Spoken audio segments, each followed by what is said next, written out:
Edward John Barber na jamming kasama ang mga kaibigan niya sa showbiz na sina Darren Espanto, Angela Ken, and AC Bonifacio. Masaya ang mga followers ng isang Edward John Barber pagkatapos nilang makita itong nakinood ng concert kasama ang mga kaibigan niya. Yan po, ipinost po ito ni Edward sa kanyang Instagram. Ang post ni AC Bonifacio, ang sabi ni AC Bonifacio, Neo Gang, Darren Espanto, Angela Ken, and Edward John Barber. Yan po, nasa isang sasakyan po sila. And wow, maraming artista pala ang pumunta sa concert ni Neo at natapunan pa daw ito si Angela ng Neo throws his towel. Uy, napunta ba kay AC Bonifacio or Angela ang towel ni Neo? Napakalaki naman talaga. At nasa harapan ang ating mga mahal na mga performers ng Star Magic na sina Darren Espanto, AC Bonifacio, Edward Barber, and Angela Ken. Ayan, Alexander Lexter Juice, yan ang pinaka-latest from Edward John Barber. Samantala, Mary Del Mantrata, sa nasabi ko kagabi ay nag-post ng pasasalamat niya sa tawag dito sa Wish Music Awards, sa 8th Wish Music Awards, sa pagkapanalo niya bilang bronze Wish Exclusive Elite Circle 2023. Ang post ni Maymay ay of course inula ng mga komento from her friends galing sa industriya. Kasama na dito, syempre naman siya nakagabi ang ilan. Kasama na dito si Mr. and Mrs. Francisco, si Ma'am Melay, Miss Melay, congrats May, Access PH of course, J. Marlay Lahay, Mimia, Mucha the Tool, ganda naman this girl, Emelan, love you, Joel Villanueva, kagabi I said, Lab Hanyola, yeah, congratulations, deserve, Kath Kentos, Flo Galendez, o diba galing?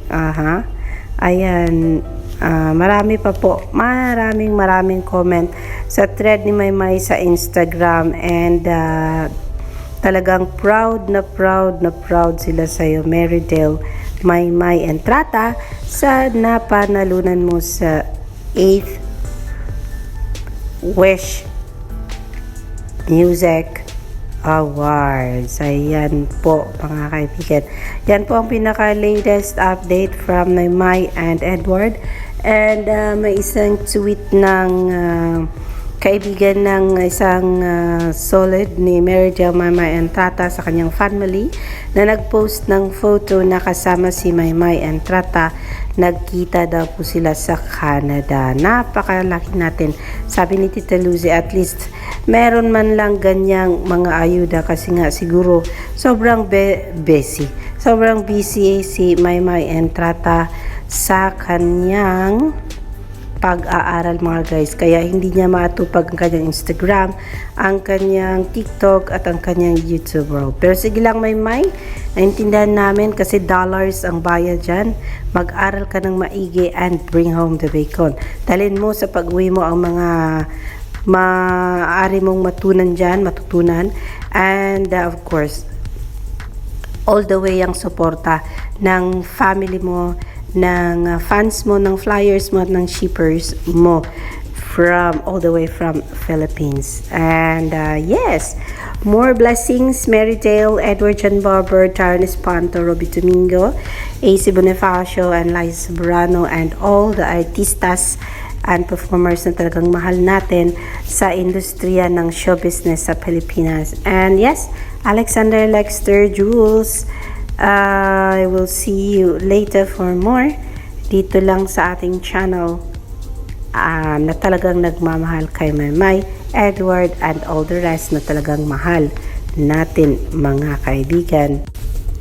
Narito ang glimpse or narito ang isang post ni Darren Espanto sa kanyang Instagram na kung saan makikita natin na nasa harapan talaga itong si Edward Barber, AC Bonifacio, Angela Ken, and Darren Espanto sa concert ni Neo na talagang punong-puno po ang stadium kung saan man ito ginawa at kung saan dito rin rumampa ang isang Miss Catriona Gray na muntik nang matapilok. Pero yes, napakalaki natin, makita man lang natin ng ganito kaikling video ay masaya na tayo kahit walang audio kasi Neo yan mga kaibigan, napakasikat yan sa buong mundo. And thank you so much Darren Espanto for sharing this video na talagang alam ko na na-enjoy nyo ang concert niya dyan sa Maynila. Sabi niya, nag-post siya na from Iloilo. I don't know kung saan ba ang concert na ito. Pero yes, ang point ko dito ay masaya tayo na nakiki-jamming at nakikipunta ng concert. Si Edward John Barber kasama si Darren Espanto na naging best friend na yata ni Edward John Barber na palagi niyang kasama niya rin ito nung pumunta sila sa isang activity ng Faber Church ni Donnie Pangilinan at Bel Mariano, itong si Darren at saka si Edward John Barber. So yan lang at masaya na tayo sa mga pa-share nila ng kanilang mga videos and kanilang mga photos kung saan man sila gumagala sa ngayon na wala silang masyadong ginagawa sa show business. Alexander Lexter Jules, yan po muna ang ating update ngayong oras na ito. Alexander Lexter Jules, magandang umaga po sa inyong lahat. Happy Tuesday po sa inyo.